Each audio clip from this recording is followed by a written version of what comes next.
Welcome to Why Not Read Alpha Flight with Chris and Tom. I'm your host, Tom Flynn. I'm your other host, Chris Baker. Today we'll be covering the X-Men and Alpha Flight 2-issue limited series from exactly 39 years ago. Coming in at a whopping 97 pages, it's a doozy stuffed full of stuff. So much stuff. Let's get to it. X-Men and Alpha Flight #1 cover date, December 1985. Written by Chris Claremont, art by Paul Smith and Bob Wiacek, lettered by Tom Orzechowski, colored by Glynis Oliver, edited by Ann Nocenti and Denny O'Neil, with Jim Shooter as editor-in-chief, and based on a premise by Jim Shooter, Ann Nocenti, and Denny O'Neil. So this is an Alpha Flight story conceived of by the editors and without John Byrne's involvement. I am going to make a generic optimistic statement about this being a new look at our old friends. Those books came out in April and May of 1985, so we're willing to bet this story was conceived around then, but took 6 months to actually hit newsstands, which is a shame because by the time readers got this story, a whole lot had changed on both teams, making this an even weirder little standalone story. And when this hit stands, Alpha Flight readers must have been reeling from whiplash. Going from nothing but Byrne to anyone but Byrne is weird. You want to talk weird? Wait till you hear how Mac comes back from the dead in issue number 25. Oh dear. In addition to our regular crew of Alphans, I hate that word, there are no less than 24 other characters with names and powers, and 14 of them are confined to these 2 issues. So, we're going to streamline this story a bit to cater to our listeners' idiosyncratic taste for Canadian superheroes. Continuity dump on the X-Men status quo. We're going to assume a baseline level of knowledge of the X-Men's powers and skip that because, look, if you're listening to an Alpha Flight podcast, you probably know some X-Men shit. The X-Men's roster here is Professor Xavier, Colossus, Nightcrawler, Rogue in her original green and black costume, fan favorite Kitty Pryde, and time-displaced Rachel Summers. Oh, and, Wolverine. It's not the X-Men without Wolverine, but early-ish Claremont Wolverine, the awesome Wolverine. This story also happens as the New Mutants book is finishing up its first year, halfway through its first year, and Xavier is able to walk. The team has no original members on it. Jean Grey is dead after the Dark Phoenix saga. Storm is powerless, and Cyclops has pulled a Summers and fucked off to Alaska and started his relationship with Madeline Pryor. I love that that's streamlining things. That's so much. This issue releases the same month as Uncanny X-Men number 200, The Trial of Magneto. Magneto is right, which is pretty much X-Men 97 Season 1, Episode 2 as far as events and sets up a new status quo far different than the one our miniseries exists in. The title for this story across both issues is The Gift. And if you're a Marvel Hercules fan like me, you heard that in Hercules' voice whenever you hear his voice as declaring, The Gift! And if you're not a Marvel Hercules fan, and I'm neither not a fan nor a fan, whatever.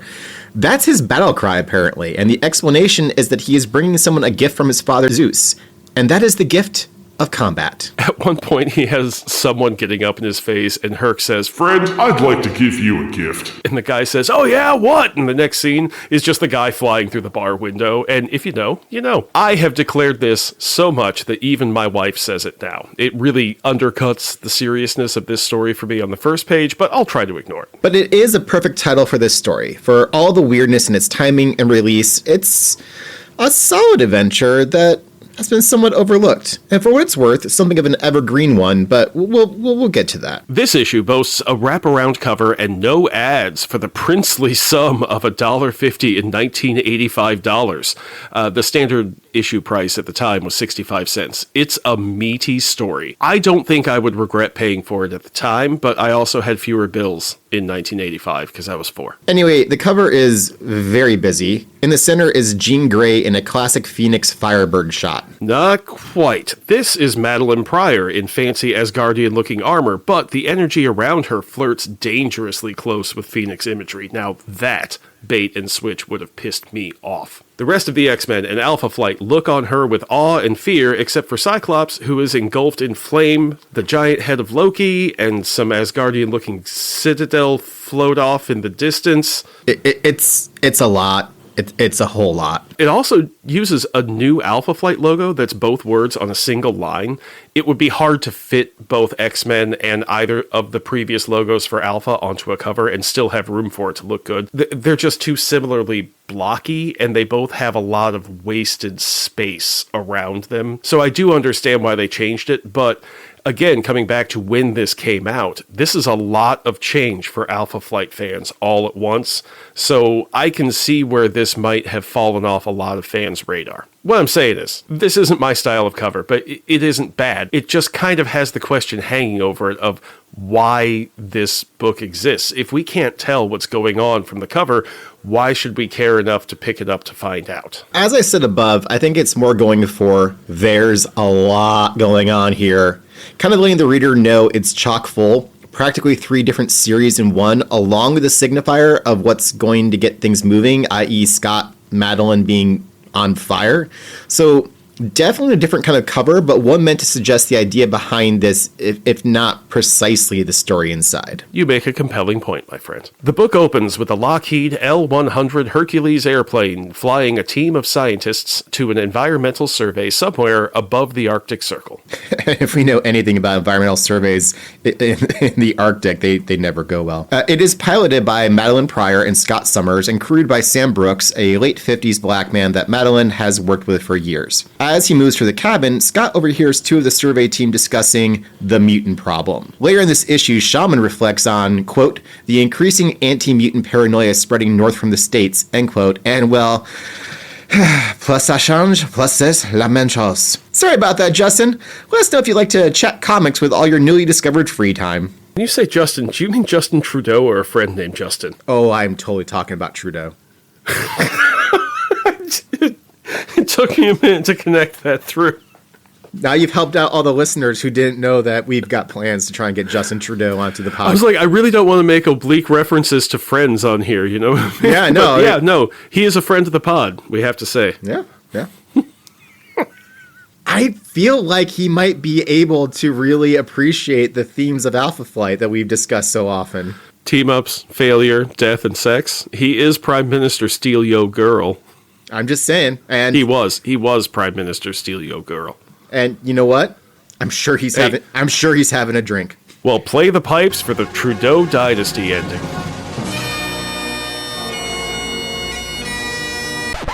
Well, don't forget, his dad did kind of do something similar and then came back and was prime minister again. Not quite the same, but different enough. Justin, hey, in the back of Justin's head, he has to be thinking, I'll be back. Moving back to a somewhat more savory character, like, literally, Sam tells Scott how he likes to pass the time on long-haul flights by reading literature and having burned through what he called trash novels, likely the airport mass-market paperbacks, Dean Koontz, James Patterson, that sort of thing. For this flight, he brought along Ulysses by James Joyce. Were Koontz and Patterson publishing in 1985? I don't know their genres that well. There's an excellent chance that they both were publishing in 1985, but since you posed that question, let me just take a quick look. Well, I'll just lean in on, Tom and I had a professor who was Welsh, and he taught us literature in college, and he had the most glorious accent, but every time he said the word genre, he would say genre. Yes. It really dug itself into my brain. You know, it looks like James Patterson's first was Along Came a Spider in 93, but I was really more speaking to the type of book that would be referred to as like a trash airport, mass market. In 1985. Sorry, 85. But also just to Shogun would come out before then. It's possible Sue Grafton was publishing at that time. Yeah, I feel like we've lost the thread. Just a bit. Anyway, so he's reading Ulysses, which, as we all know, the coaches want no sissies, so they read to us from Ulysses. I have not read Ulysses. I did read Portrait of the Artist as a Young Man in AP English, and I decided that was exactly enough choice for me. See, that's interesting because Ulysses is a very different beast, though they're both recognizably by the same person, so probably a good call on your part if you bounced a bit off of Portrait. That said, Dubliners might be a good entry point for folks to read Joyce. It's short stories, still with incredible prose, but maybe not the same pyrotechnics in that sense. But like we've done with Alpha Flight, some context of the time and situation helps make it all make more sense. Politics, culture, all the good stuff that we like to bring to things. Anyway, maybe we'll do that on my side podcast coming to your ears soon. Maybe. And that's a lot of maybes. Maybe there'll be a side podcast. Maybe we'll talk about this. I don't know. Anyway, back to our story. Sam asks Scott if he has ever read The Lathe of Heaven by Ursula K. Le Guin, another indicator that Sam is just awesome. I really wish Sam would just stay in our lives. And his description of the novel and the central conflict, wishing for things to change without doing the work to change things, again connects to the ultimate tension in this tale. Well, and having not read anything by Le Guin, that bit would have helped to frame this story for me more. I didn't feel like that really came through. I felt like it was just another, Claremont reference something in pop culture type thing. Maybe we should do Why Not Have a Read, where we force each other to read books. Why not read more? Yeah. Scott talks with one of the passengers, an engineer and architect named Paul Dominic, about the fantastical sketches Paul has made in his sketchbook of ideas, when suddenly the plane encounters some magical weather patterns. In the cockpit, Scott remarks to Maddie that this looks a lot like when Shaman of Alpha Flight forced their plane down in Uncanny X-Men number 120 before a bright flash of light and scene change.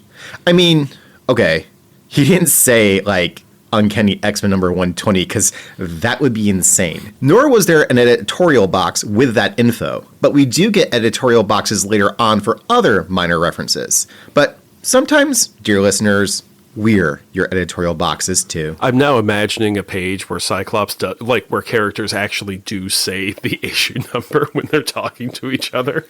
That's the only way they can keep their own continuity straight, is they have to refer back to these specific issues where these things happen. Well, it just becomes a genre convention, that's how they refer to an event that happened, so that they don't have to waste the page space. It would be even better if someone mentioned oh yeah, that was before the retcon. At that same moment, while the X-Men are engaged in a classic Danger Room session, Rachel Summers spazzes the Danger Room out and shares a psychic vision with the team of Scott's warning about Alpha Flight and the plane crashing. In her vision, she sees Cyclops stumble out of the wreckage of the plane. While the X-Men call out, "Scott!" and "Cyclops!" Rachel exclaims, "Daddy!" At this time, Scott does not know that Rachel is his future daughter from an alternate timeline, but all the X-Men do. I have more to say on Rachel and her ancestry, but we're covering 97 pages today, and look, some things are going to get left out. Scene change to our listeners' familiar territory of Calgary, Alberta, Canada. The aforementioned shaman, famous Canadian surgeon Dr. Michael Two Youngman, is examining his teammate, secret agent superhero linebacker Dr. Walter Langowski, a.k.a. Sasquatch, a.k.a. my bete noire. As per usual for this year of comics... What's the French word for orange? Orange. Your bete orange. You want to take that again and say, my bete orange? No, I'm actually happy to leave it like this. As per usual for this year of comics, Walt is feeling like he's losing control of Sasquatch, more and more prone to terrible, violent berserker rages. Violent rages we have yet to see. Examples of him trying to kill Northstar don't count. Anyone in his enormous hairy shoes would have done the same thing. I'm wondering if it's just because he's, his stack is off. I mean, you know that even as Sasquatch, Walt's absolutely on gear. Let's be clear. I'm sorry, I don't know what those words mean, Tom. Yeah, fair enough. Shaman leaves Walt to get dressed in the examination room, while Aurora stays to try to keep Walt from getting dressed. Shaman meets with Alpha Flight team leader, the totally human Heather Hudson, in his office to discuss his thoughts on Walt when... Snowbird shows up, collapses through Michael's door, clearly barely alive, muttering about Ungava Bay, the death of us all. And at the same time, Rachel Summers comes tearing through Michael's office, absolutely intent on wrecking Alpha's shit and finding her father. She grabs Michael in a huge telekinetic bird claw and rips away his medicine bag. As it flies away, it ends up on Heather's arm, causing acute panic on her part, which, fair, totally fair. Well, especially since Heather says, "Shaman, your pouch, it's pulling me inside." And that leaves it unclear whether she just caught it wrong or if the bag is sucking stuff into itself and Heather's arm was in the way. We'll chalk that up to Chris Claremont not knowing either or just ye old narrative convenience. Aurora speeds into the room, but Rachel uses her telepathy to switch Aurora into Jean-Marie, who immediately begins exclaiming in French, "Here you go, Tom." Once more, I find myself far from home, dressed as that shameless trollop, Aurora. Dear Lord in heaven, why do you torment me so? Will this madness never end? Will I never find peace? When, Lord, when? When's gonna be my time? That Jay and Silent Bob quote has never, ever been more spot on. Also, I love the word trollop. We should bring that back along with boon. Outside, Rogue flies towards the scene to get a hold of Rachel and encounters North Star. She gives him a quick kiss to knock him out and says, I know his joys, his pain, his dreams and terrors, all his secrets. And regular listeners know that means Rogue knows North Star is gay, but in a way she can say on page in 1986. Snowbird is lying broken and useless on the floor. Ooh, that was nice. That was nice and subtle, wasn't it? Did I write that? You wrote that. I didn't write that. Wait, is that from Torn by Natalie Imbruglia? Yes. It's from Torn. I thought you wrote that in there to be from Torn. No. Oh, is it? But it's broken and helpless, not useless. I think so. Yeah. Oh, so close. Because I'm looking at this and I'm thinking, I don't want to use the word useless. That's weird. I don't want to reduce. I was going to say useless is really harsh. Yeah. I don't want to reduce Snowbird to her utility, although that is what her family does. All right. So another take on this. Snowbird is lying broken and helpless on the floor. I'm a little late. I'm already torn. Michael and Heather are wrestling with the medicine bag, and Rachel is demanding answers when Michael turns to her with a truly savage glare and says, I have none. I have no idea who your father is, nor do I care. You've threatened and maimed and perhaps murdered for nothing. Just then, Sasquatch bursts through the wall and Rachel squares up with all her anger to fight him, and I gotta say, that would be a hell of a fight to watch, because Sasquatch would lose over and over and over again.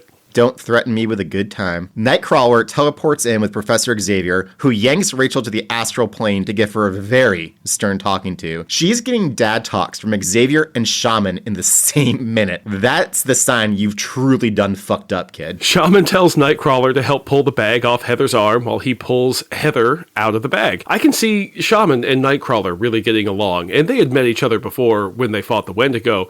And Claremont Nightcrawler is just the nicest, best dude you can imagine, who also sleeps with his foster sister. Anyway, suddenly the bag flies off, sending Nightcrawler falling back. Talisman has arrived to answer Shaman's magical SOS and has neutralized the magic of the bag. And we get a glimpse inside. It looks like a starscape, but I didn't look too closely lest I be driven eldritchly mad. Okay, editor's note, I guess is what I'm saying here. Listeners, make a note of this. Talisman is able to casually turn off the bag's power. This will come up again a couple episodes from now. Xavier and Rachel return to their bodies and survey the scene. Michael is frantically trying to figure out what is wrong with Snowbird. Walt is in his underwear trying to calm Jean-Marie, who is screaming at him in French. And Heather asks, if it isn't too much trouble, would someone mind telling me what the heck is going on here? So Xavier fills them in, switches Jean-Marie Aurora back around. Which, by the way, very casual mucking around with who's in charge of what body, Xavier. I mean, this is classic Charlie right here. Yeah. Shaman denies any involvement. Snowbird says Cyclops' plane was struck down the same moment I was. There is a wrongness, a great and terrible evil, emanating from Ngava Bay. Snowbird here looks absolutely terrible. It looks to me like she's having trouble holding on to her human form, and her true fires, her true countenance, is closer to the surface. Although those fires might be burning out from the look of things. Heather, continuing to show leadership because, let's face it, the rest of Alpha Flight is a train wreck, proposes a team-up with Professor Xavier, so take a drink. I think this might be the only drink this episode. This is written by Claremont, so there isn't that Jean Byrne-ness, that je ne sais Byrne. Je ne sais Byrne. I think there's one more drink coming, but we'll get to that when we get to that. Oh, I don't like where you find drinks where I don't. The players are in place, so what the heck is causing all of this? Scene change to, quote, Elsewhere, in a place that is as much apart from the world of gods and mortals as it is a part of them. If gods be said to have gods themselves, this is where they live. This is the realm of we who sit above in shadow. When Odin is in trouble or needs a favor, they are the gods who decide what to do. So, I guess they answer the question of what we do in the shadows. They sit above. That's what they do in the shadows. Enter Loki, the trickster god of Asgard, in his full Walt Simonson-designed costume glory. I love Simonson's Asgard aesthetic, and I appreciate seeing some glimpses of it in the Love and Thunder costume, and that is all the good things I will have to say about that movie. There is a nice Easter egg for fans of the Tom Cruise movie Cocktail. That was a surprise. Loki has struck a deal. You've seen Cocktail? Yeah. My wife loves it. Interesting. Yeah, she's a neat lady. Loki has struck a deal with these gods of gods, where if he does a single good deed for the people of Midgard, asterisk Earth, then Loki gets something? They're teaching him some humility, and Loki, for a change, actually shows it. He says, I am not the god I was. I will remain master of myself and my emotions, behave as nobly as my doltish brother, and thereby accomplish what is beyond even his might. Loki, the trickster, the deceiver, the so-called god of evil, shall bring everlasting peace to the earth. It sounds like he's got his stuff together, and he's really trying to be a better person, you know? I mean, I have no complaints about him trying to do a good thing for the earth while trying to control himself and behave nobly, you know? Like, I can't really find fault with Loki from this quote. Except for it's Loki. So Loki is charged to do a good deed for the people of Earth. So he decides to go straight to bringing everlasting peace on Earth. Why didn't he, give all of Earth a Coke? Why didn't he give all of Earth Coke? You see the difference between a Coke and Coke. Coke. Loki can do a lot of things that would count as good. He could give everybody a Snickers bar. Even the people who are allergic to nuts, he can give them a Milky Way, you know? Just a Klondike bar. Why does he have to set his thing so high, you know? You know, honestly, if he was going to promise everlasting peace, he could make a conditional. You get a Klondike bar if you, become peaceful. Well, that plays into the whole theme of this story. You can't have conditions on a gift. He could give everybody a hug. I think... I don't know why we're doing this. Scene changed to a de Havilland Otter aircraft rushing towards Ngava Bay in northern Quebec. Chris Claremont is an airplane guy. My father-in-law was too. You get used to it. The combined teams are aboard this rickety old craft that Puck dug up because Claremont suddenly remembered Puck was supposed to be here. There's a fun little exchange where Heather says to Puck, I'm not going to ask you how you got this plane. And Puck's response is simply, good. He is Wolverine without the Wolverine. Yep. Puck and Nightcrawler are flying, and again, we can see the two of them just getting along just great. Nightcrawler can be put onto just about any superhero team that isn't Avengers connected. I'm with Chris. I don't see him fitting in with the jock table like that. Yeah, the Avengers are the jocks, and the X-Men are the weird goth kids getting stoned and fucking under the bleachers. I guess in this description, Alpha Flight would be what? The FFA kids? The band kids? The wholesome at first blush group that once you get to know them, you realize they're way more messed up than people think. If they're FFA, then they should all have matching blue jackets.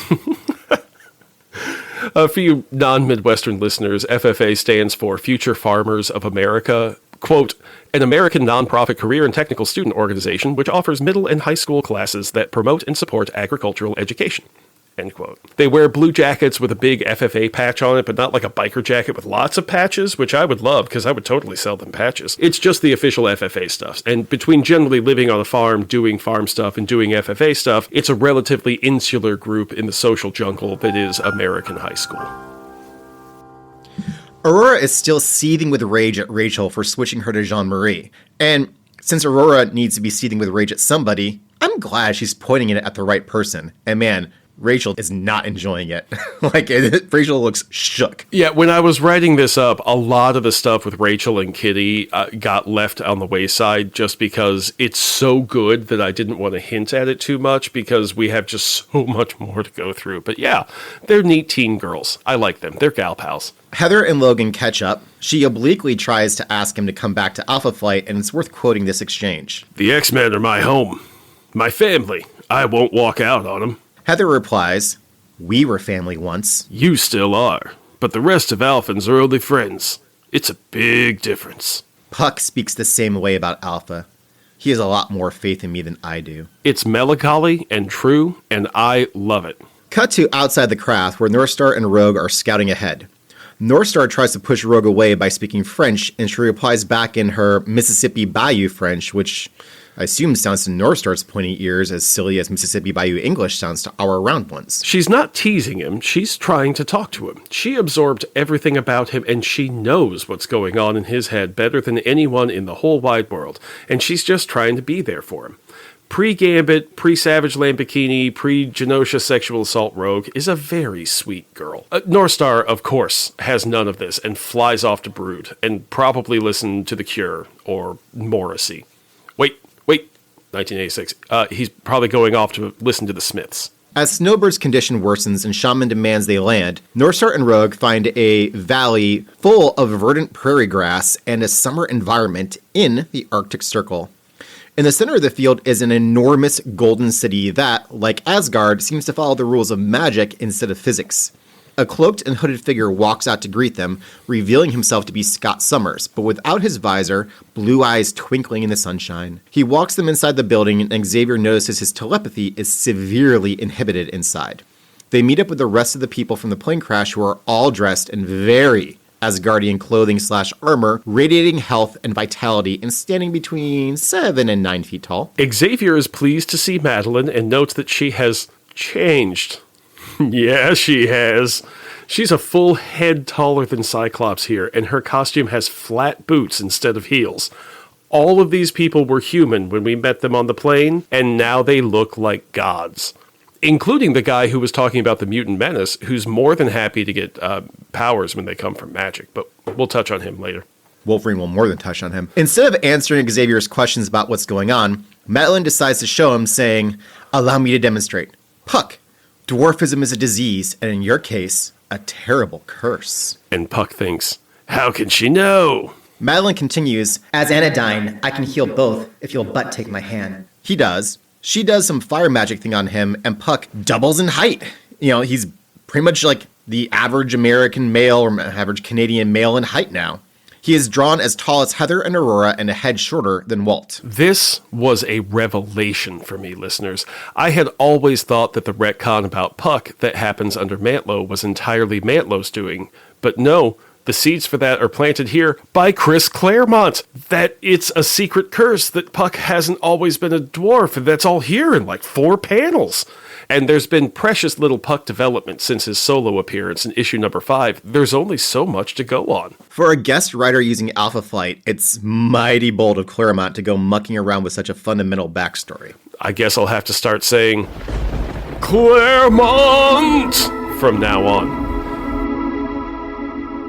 Backing up a beat, Madeline called herself Anodyne with a capital A, apparently as a superhero name now that she has some magic powers. And for those curious, I looked it up, and Anodyne officially means not likely to provoke dissent or offense, inoffensive, often deliberately so.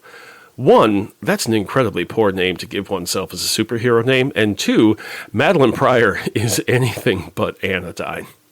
I think Claremont is using this in its other meaning, which is a pain-killing drug or medicine. She has the power to heal apparently anything that causes pain, like Puck's dwarfism, so the name fits. Fine. I still think the name sucks.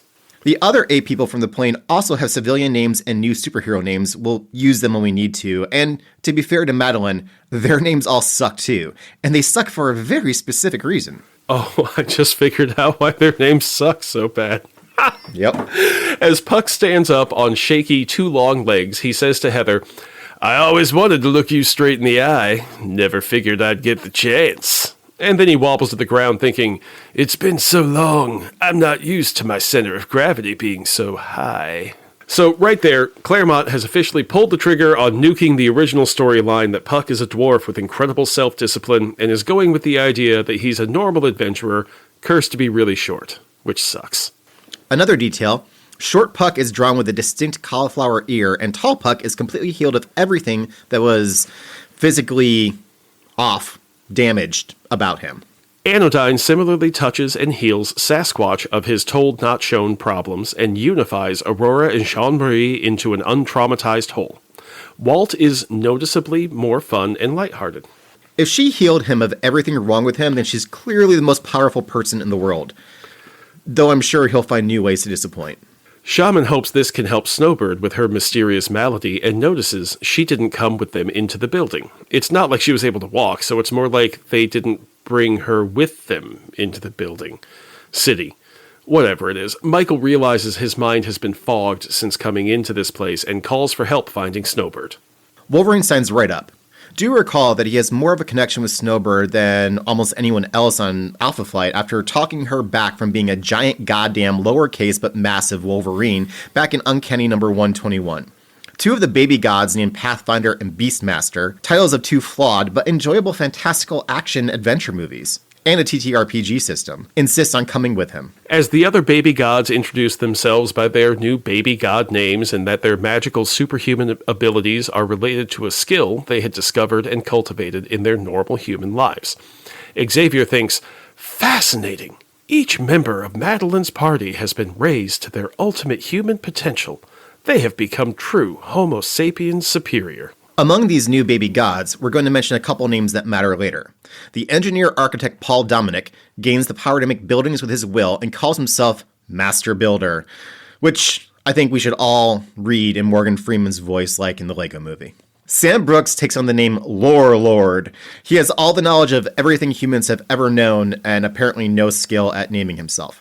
A feast is magically set for them and new Asgardian outfits magically made for Puck and Walt by the baby god Cornucopia. Kitty Pryde wonders if she would be able to conjure enough to feed and clothe the world. Colossus, as a son of the USSR, says, "That is a dream worth dying for." It's like Peter is thinking of the meme of Stalin's face and the caption, "Dark humor is like food. Not everyone gets it." Disapproving nod from Tom. Rogue approaches Anodyne, who is sitting with Cyclops and Xavier on what can only be called a threesome couch. It's apparently white fur, and they are all sitting in a way that they touch each other. You know what I mean? I don't, that's okay. At Rogue's request, Anodyne does her fire thing and takes away her mutant powers. When she looks for a volunteer to test it on, North Star volunteers. When their hands don't trigger her powers, Rogue is so overjoyed she kisses North Star. In a fight, kiss 'em. Happy? Kiss 'em. Rogue's got one solution to everything. She and Aurora are going to have a great time. Minor clarification here. It seems Rogue did not lose her powers, but gained control of them, just like Cyclops still has his optic blasts, but no longer needs the adaptive technology of his visor to control it. Cyclops promises Xavier that they will show him where this power comes from after dinner, but that the power isn't evil at all. Yeah, nothing says this power isn't evil like someone saying, "Nothing evil to see here. Please disperse." Yeah, Xavier's like, "I'll be the judge of that."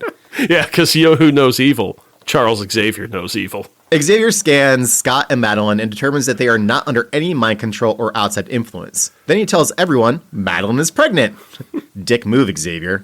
Anytime Xavier has a thought or takes action, there's a 50-50 chance it'll be a dick move. We know this baby is going to grow up to be Nathan Christopher Dayspring Ascani-san Summers, a.k.a. Cable, but Rachel Summers is excited that she might possibly exist in this world's future until Xavier tells everyone it's a boy.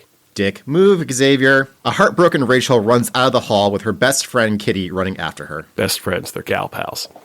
Shaman sends Talisman after them, both to look after their teamed-up teammates, but also to find out more about this place. Talisman was training to be an archaeologist for like 6 months, after all. So, to set the scene here on our budding teen girl squad, we know Talisman is 19-ish. Like, she could be 18, technically 17. Anyway, we're looking at 19. Kitty is honestly probably 14 here, because I believe her 16th birthday is on page somewhere way later than this. Rachel's probably in the 17 range, young enough to be committed gal pals with Kitty, but old enough to be noticeably older. So, we will pick up on the Teen Girls Adventure Squad next issue. Our heroes are led to the source of all this power, a giant shaft of light, in an enormous cave deep beneath the Citadel called the Magic Fountain. I mean, come on. It is only called the Magic Fountain on this page. The rest of the book, they call it a fire fountain. Which is a much better name. I mean, anyway, Cyclops explains, quote, "Do you think that maybe that was like Jim Shooter's idea to call it the Magic Fountain? And then Claremont was like, nah, fire fountain way better. Like just totally like changed it up because it is a shitty... Anyway, Cyclops explains, quote, "It reaches from the roof of the sky to the heart of the world." End quote. There must be some magic happening here because it did not extend up from the Citadel when our heroes arrived. All I'm thinking about is Jim Shooter on a Coke binge saying, and then Loki comes down, and he's got frost giants, and he's all like, yeah, you want to take my gift now? Yeah? Sorry. So that's Chris kind of like letting some things go about later in this episode, but that's fine because It's going to be a fire fountain. It's going to be a magic fountain. Yeah. and Claremont's just like, okay, Jim, thanks for the notes. Could you please sign this paycheck for me, Jim? I have a house payment due. I'm sorry, where were we? When the magic fountain appeared in our world, it blasted Madeline's plane and transformed everyone but Cyclops into their new baby god form. Heather is pulled towards the fountain by a song only she can hear. It only calls Heather because everyone else has their special powers already. The fountain only gives to those who need them. Okay, but Puck has no special powers, and he doesn't hear it. So, Claremont, you just really are not caring much about Puck in this story, are you? What song do you think she's hearing? Think something like really Canadian, like Bryan Adams? 1985, Tom. He might have been active then. No, that's why it sounds so magical and, like, amazing and glorious, is that she's hearing the dulcet tones of Bryan Adams from the future coming at her. And Absolutely. my God, this is the pure distillation of my society's musical form. It's Celine Dion. Are we thinking Prince of Thieves? Bryan Adams? Heather emerges from the fountain with Bryan Adams in a particularly Asgardian costume and also 7 feet tall. So once again, Puck is no longer eye to eye with her. Take that, Puck. I mean, Claremont's just kicking him repeatedly in the ribs. Her power is said to be leadership, but Heather only has like 6 more lines in the rest of this book after she's transformed. So we never really see what leadership looks like. You know, that would have been really cool at the end if she was to use that power in order to lead them in battle against stuff. Okay. But what does leadership as a power look like? Is it just like a high charisma score? Pretty Like, much, What is yeah. it? Yeah, okay. As Nightcrawler realizes the magic fountain is able to make everyone on Earth special and make the X-Men no longer outcasts, Shaman's medicine bag begins spewing weird purple demon things that attack him. Not everyone. Him. Anodyne grabs the bag and tells the twins to take it far away.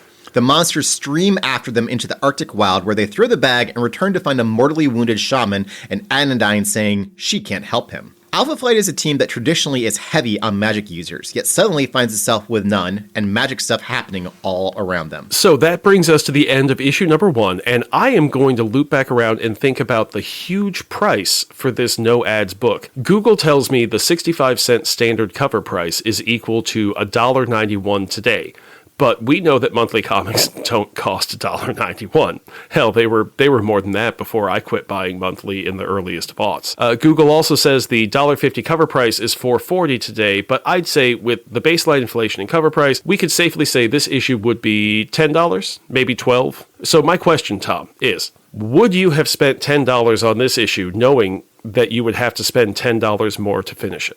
Most people who are reading these comics and collecting comics in general are completists. So yeah, they probably would shell out the money for it. I think your inflation numbers are a little bit off. I don't know that's necessarily that high. But yeah, I was trying to set it at like just a bit more than twice a regular issue. And a regular issue is what, $4 or $5 these days? Yeah. So, okay, fine. Fair enough. Yeah, I think so. I mean, just because it's also promising something completely different. Like, I mean, that's also the point of the cover, right? The cover is trying to get across that this is something like bizarre and unexpected and something really cool. Like having X-Men and Alpha Flight link up, they've done that before, right? But then throw Loki in there and then have like Madeline Pryor looking kind of like Jean, but kind of not, and Scott on fire. Like in that sense, I think the cover does a lot of the work of hooking someone into understanding why it costs that much. Okay. And on that, we now move to X-Men and Alpha Flight number 2, cover date January 1986. Mostly the same creative team as last issue, with a minor shakeup in the art team. Pencils by Paul Smith alone, inks by Bob Wyacek and friends, and colors by Bob Sharon. On the cover, we have some text. The team logos up top have the tagline, "The Fight of the Century." Text boxes scream melodramatically, "The Lord of Lies is going to save the world. If he has to kill the X-Men and Alpha Flight to do it." Loki is smirking while holding Anodyne in the air by her throat. At his feet lie Nightcrawler, Sasquatch, Puck, Cyclops, and Professor Xavier. And the rest of the cover is giant frost giants in the Citadel in ruins. But old-fashioned Simonson frost giants, not the MCU ones. These are better, but I don't know, I kind of get the change. The issue opens with Elizabeth searching the lower levels of the Citadel for Kitty and Rachel, navigating by the light of slippery, radiant lichen, and wishing for her hiking boots and jeans because my costume looks pretty keen, but it ain't the most practical of outfits. I told you so, listeners. Chris Claremont agrees with me. But he also ruined Puck, so... Why'd you have to remind me? First, Elizabeth finds Paul Dominic's sketchbook, which we saw back in issue number 1. As she flips through it, the pictures get worse and cruder, sort of like a Flowers for Algernon thing going on, which I absolutely will not cover on that side podcast ever, because it's just too goddamn sad. It's the worst. It's the worst. It's like cutting onions in book form. Elizabeth next finds Kitty, and together they find a buried Viking settlement that makes no sense to her archaeologist student's eye. She finds a runestone she can't decipher and takes it with her. Loki the dragon. Jeez, there's a lot of characters in this book. Loki the dragon leads them to Rachel, who's having a whole emotional thing. Kitty talks her through it, and Elizabeth thinks, Rachel wants more than anything a family, a father she can't have, whereas I turn my back on mine. I've resented, even hated, my dad for so long, blaming him for my mom's death. But I wonder, in trying so hard to hurt him, if I've simply hurt myself more. Claremont just did more character work on Elizabeth in 2 panels than Byrne has in several issues. But he also ruined... Stop! Stop it, Tom. It's not fair. The 3 of them escape a cave-in by breaking into the room with the magic fountain running up and down the middle of it. As they're gaining to safety, Elizabeth brushes against the fire fountain, and for a moment it blinks out of existence. Since Elizabeth negates magical power around her, and this is literally a magic fountain, okay, the name kind of makes sense, I guess.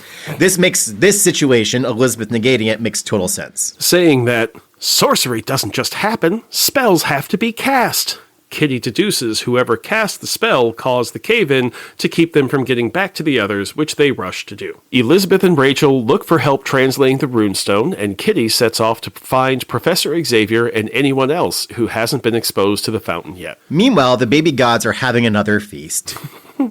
It seems like everyone inside the Citadel is moving in kind of a dream state with foggy thinking and no urgency. It just seems like they're kind of drifting around, you know? So Anodyne slips away from the party. Kitty sees her and follows as Anodyne enters Wolverine's room and uses her fire healing power and sneaks away before he wakes up. I thought Wolverine was out looking for Snowbird. And he has a healing factor, so he doesn't really need Anodyne's power. Kitty wakes Logan up, and they deduce that Beastmaster used his power, he, controls beasts, to steer Wolverine away from Snowbird and sent him home. Anodyne, in turn, used her power to burn the animal part out of Wolverine, and heal him to his untraumatized state. I mean, we're doing a lot of... That word heal is doing a lot of work. Yeah, I don't understand why Anodyne came in to heal him, because, it wasn't... It undoes all of their plans, so... Well, because Wolverine says... Madeline's stunt may give us an unexpected edge. I was always more than a nutcase butcher, Kitty. Losing that part of myself doesn't make me any less dangerous. So Wolverine, Aurora, and Loki the dragon set out into the Arctic to find Snowbird. He finds her in a cave, looking significantly worse than the last time we saw her, and that's saying something. She's withered and stick-thin and looks like a dying animal. She says, "Go away, Logan. I beg you, old friend, let me end my days alone." Again, very animal-like. Just then, Pathfinder and Beastmaster show up with several large predator animals, and Beastmaster yells, Wolverine! Come out, my friend, and walk away! And the way the panel is structured, it's clearly an homage to Lord Humongous in Mad Max. He's even got his hand similarly positioned. So we now have references to both 1981's Mad Max and 1982's Beastmaster. Both well-deserved classics. I've seen the former, but not the latter. Beastmaster, as I mentioned above, is fun, but way flawed. It's a weird little movie. But, hey, it's a good time. Is it in the list of movies that should be remade because it didn't quite hit the mark on what it could have been? No, I think it actually kind of I don't think there's a lot you can do with that source material. They did the best they could with what they had, and this was the best they could do. I think they nailed it pretty well. There was also a TV series of Beastmaster in like the late 90s, early 2000s on like the CW I remember hearing or about it. UPN, one of those. I don't know. Back in the Citadel at the never-ending feast party, Colossus is talking with the baby god Brawler, who asks Colossus to wrestle a few falls after dinner. Walt is right there and hears it, and he doesn't jump up to join in. A Who's the Strongest contest opened right in front of him, and he doesn't care about anything but feeling normal and happy with Aurora. I guess Anodyne did fix everything that was wrong with him. Doubtful. Talisman finds Sam Brooks in his baby god quarters, which is a library with all the knowledge of the entire human experience at his fingertips. He tells her the runestone is a dedication of the Viking village and all of its people's souls, but the dedication is something strange. It's to Loki. And Loki, watching from Asgard, exclaims, "Fenris cracked their bones. I have given these fools the power to reshape their world. Why are they being so contrary about it? Why can they not simply accept Loki's gift without question? Of what use are my efforts, my hopes and dreams, if these misbegotten mortals refuse the glory I offer them?" I found myself reading this in Tom Hiddleston's voice, actually. Oh, yeah, very much so, but I can't even attempt to do that. I wouldn't expect you to. I was just saying that for the listeners, that like you can hear that those words and the way that they would hit. Boy, he did a great job with that character. Back at the feast, the giant doors to the Great Hall are kicked open by Wolverine, carrying the bound, beaten, and unconscious body of Beastmaster. Anodyne asks where Pathfinder is, and Wolverine replies, "Flying with the angels," while gulping down water from a comically huge jug. Which is a good moment for us to remind you, like Wolverine, to take a drink. Oh yeah, there's death. Good point. He cuts straps off his chest and reveals a makeshift sledge behind him carrying Snowbird, who somehow looks even worse than before, and fills in everyone on what the Teen Girl Squad found and their deduction that the fire fountain is, surprise everybody, magic. Sam explains that he knew this already because he has access to the totality of human knowledge. He says, Not simply magic, Wolverine, all the magic. In the world, the fountain will grow, spreading its influence across the globe. Everyone who lives will become like us, except people like Snowbird and Shaman. They are doomed. The stakes are plain. Do our heroes allow the fire fountain to remake the world, feed the hungry, eliminate bigotry, all the good things that they want to do? Can they trade their magic-using friends for such an outcome? Sides are taken with some surprising results. On Team Fire Fountain, we have Rachel Summers, who desperately wants to avoid the terrible future she comes from where everyone she knows is dead. Also, Colossus, who knows what it means to know hunger, despite being the size of 2 to 4 average Russian farmers when we first met him in Giant Size X-Men #1. Seriously, how can you get that much protein in the USSR in the mid-70s? Colossus directly opposes Professor Xavier and takes a stand against him, foreshadowing when Peter bitches out and joins Magneto as an acolyte. There is a strong thread in Colossus's story of him becoming disillusioned with lack of progress from his good guy ways.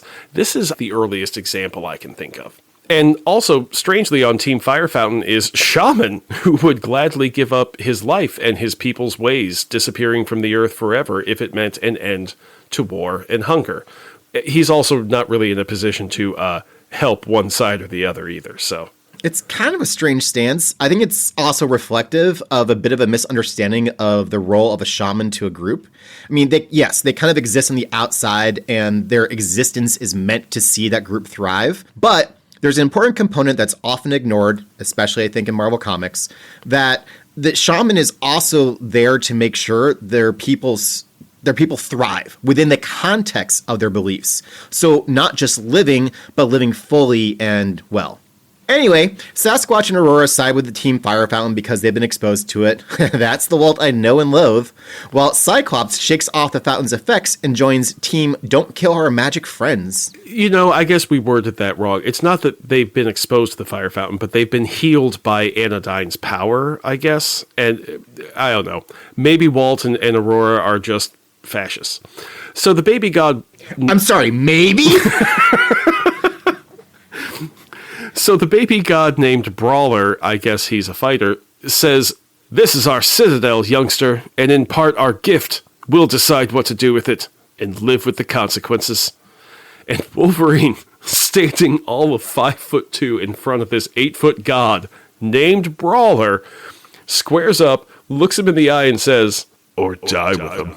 Perfect Wolverine moment. He's also got his wrist ready for claw deployment, which, given the height difference, means Brawler will literally be cut down at the knees if this goes down. And this has also, funnily enough, always been my plan for when Chris goes rogue. Oh, I didn't come here to be attacked, Tom. It's time for a good old-fashioned good guy versus misled good guy Donnybrook. Team Don't Kill Our Magic Friends have one goal: get Talisman to the fire fountain to neutralize it for good. Cyclops starts by optic blasting Sasquatch, Brawler, and Colossus down, which, damn, Scott, good move. Scotty does know sometimes.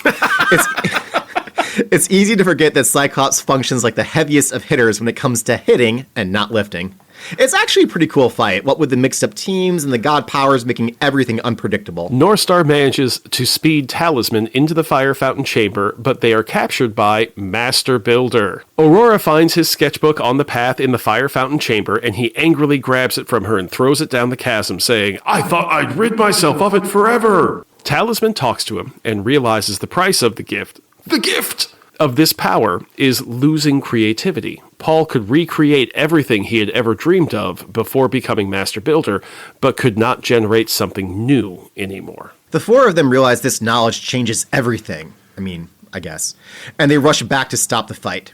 Elizabeth says, those changed by the fire fountain are given power beyond their wildest dreams, but in the process they lose the ability to dream, that indefinable, transcendent something that makes us human. And a voice from above says, and is that so bad a thing, mortal, so high a price to pay for becoming like unto a god? And Loki descends to the field to make one last play to get his puppets to bring peace to Earth. Cyclops steps up to make Team Don't Kill Our Magic Friends case to Loki. Loki, on the other hand, summons several frost giants from the Arctic wastes as a threat to those who refuse his gift. Cyclops yells, "You don't force people to accept gifts, mister. To have any meaning, they've got to be as freely taken as given." And he optic blasts Loki in the face. One thing I like about Scott Summers is that he is never in over his head. There is no creature he will not optic blast in the face if he decides they deserve it. Loki unleashes the Frost Giants. The superheroes previously on Team Fire Fountain fight the Frost Giants. The Fire Fountain begins to spread across the Earth, and things get tense. It looks like Sasquatch grabs one of the Frost Giants' club weapons and swings it. The thing has to be 40 feet long with an 8-foot diameter. Man, I bet Walt is just having the time of his life swinging that thing and beating the piss out of a Frost Giant. I'm thrilled for him. Rogue flies in and touches Loki to try to absorb him, and fails.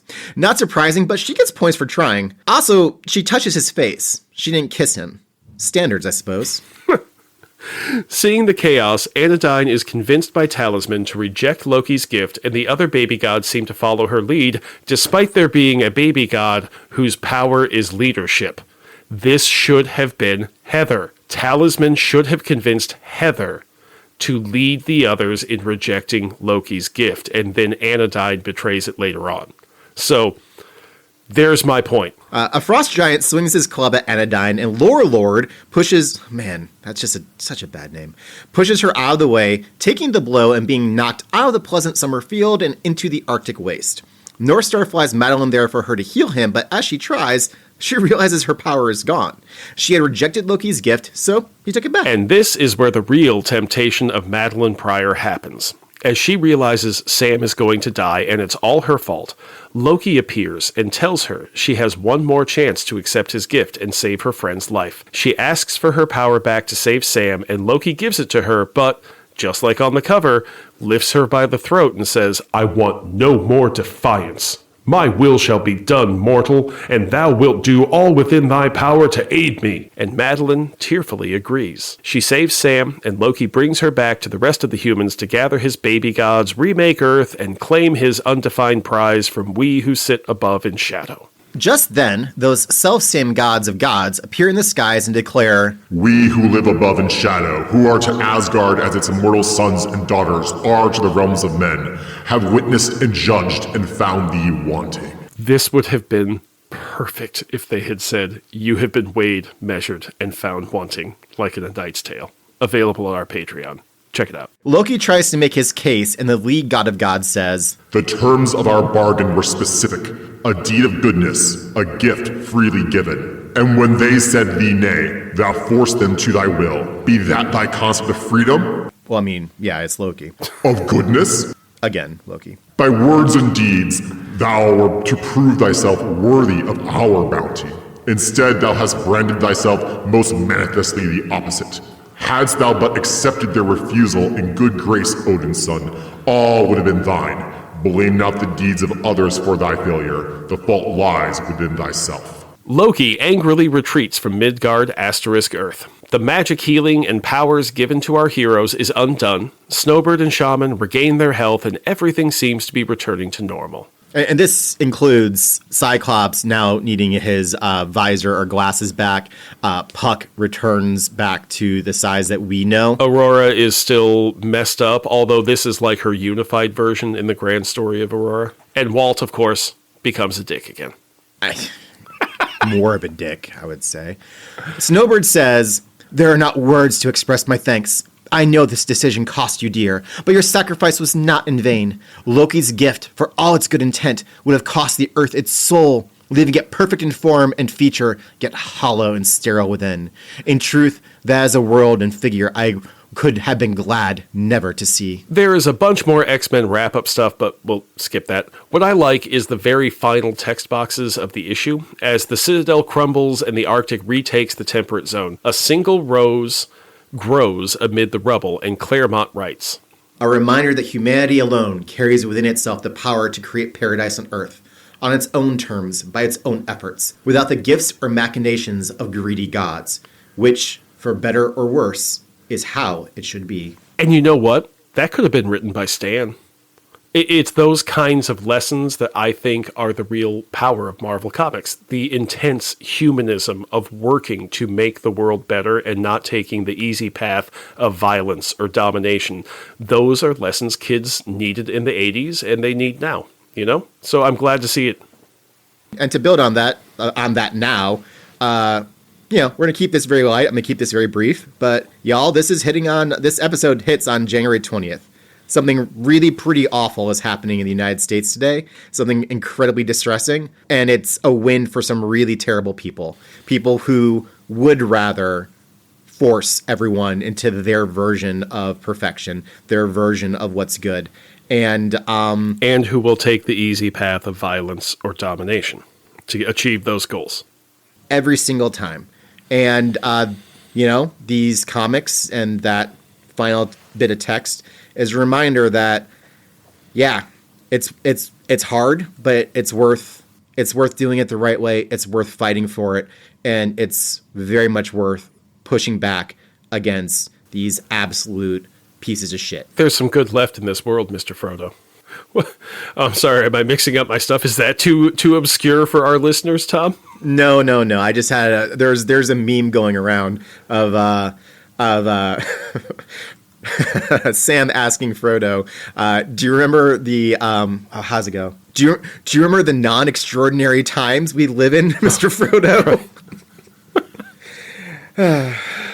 What this reminds me of more than anything is the famous screenshot of one of Stan's soapbox that got printed in books. I looked this up once. I think this was printed in like 1969, I think. And Stan writes, let's lay it right on the line. Bigotry and racism are among the deadliest social ills plaguing the world today.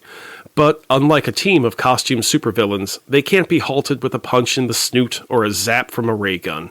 The only way to destroy them is to expose them, to reveal them for the insidious evils they really are. The bigot is an unreasoning hater, one who hates blindly, fantastically, indiscriminately. If his hang-up is black men, he hates all black men. If a redhead once offended him, he hates all redheads. If some foreigner beat him to a job, he's down on all foreigners. He hates people he's never seen, people he's never known, with equal intensity, with equal venom. Now, we're not trying to say it's unreasonable for one human being to bug another.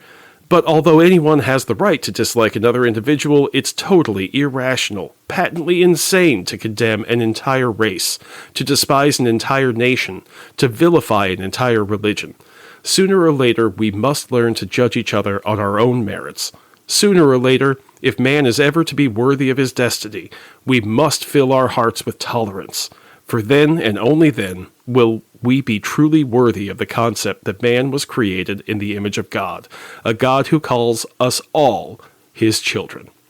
Pax et Justitia, Stan. I know that was lengthy, but it's important, folks. Know your roots. Enough said. Now, to just circle back to these two issues we've been discussing for quite some time now, it's a weird little story, right? It changes a lot within the context of the story, but then nothing really changes. It's not like all of a sudden Puck is walking around at a completely different height. No, that's like 6 issues later. Yeah, I guess.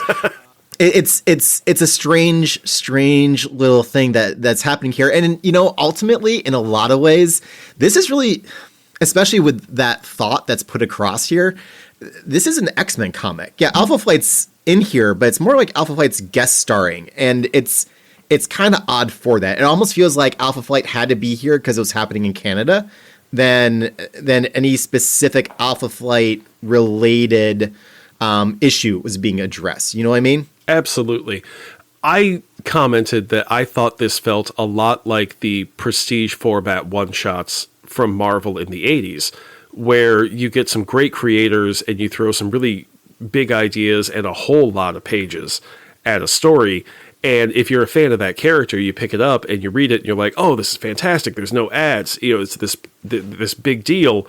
But because it is a one-shot like this, it kind of exists in its own little world. It's a little story about these characters doing this that doesn't fit into the grand meta-narrative that we call Marvel Comics.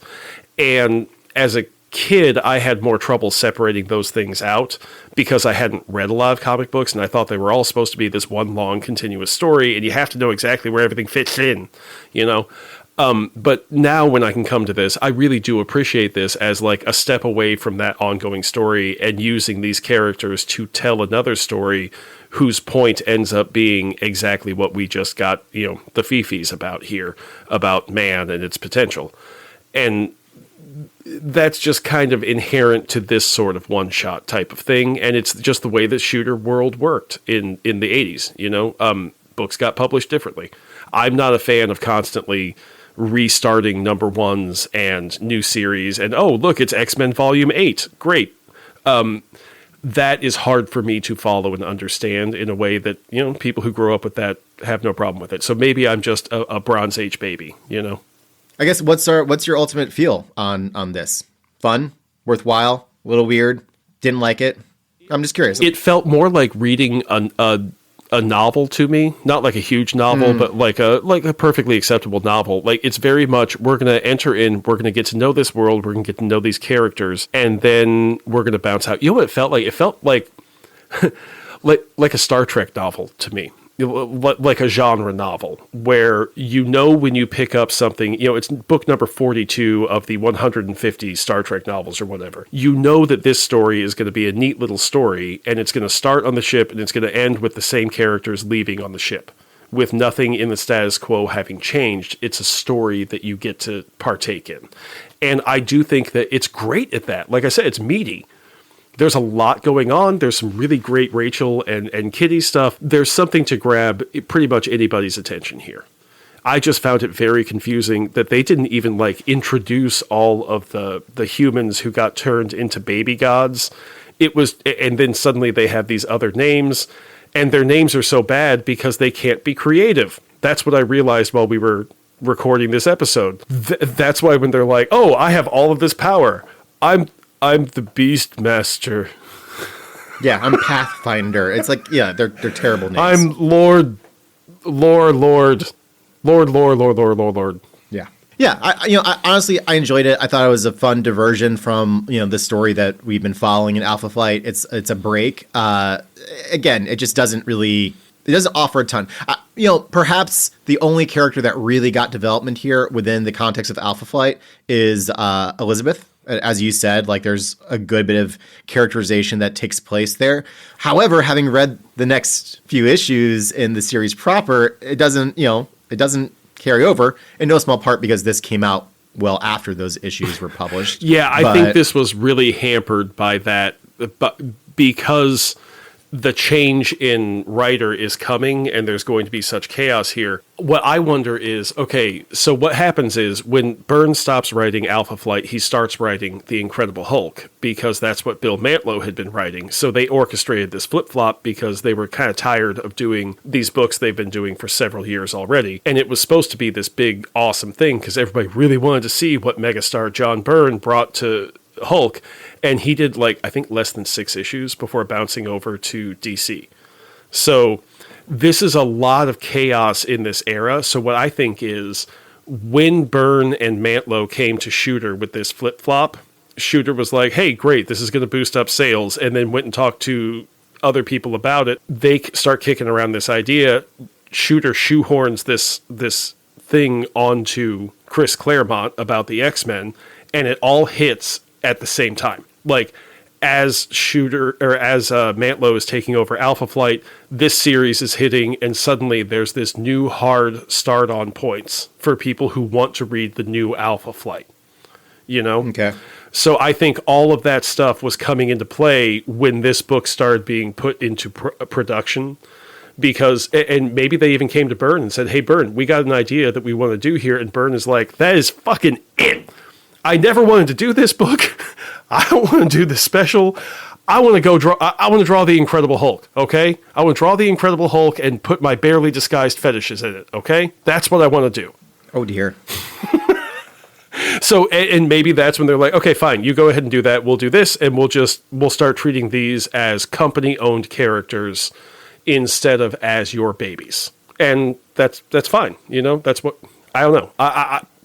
Listeners, if you know of some background conversation on this where we can confidently feel like there's more information, we're pretty good at researching, but we also don't do this for a living. You know what I mean? So if you can give us some guidance on some of this back-end bullpen stuff, that would be great.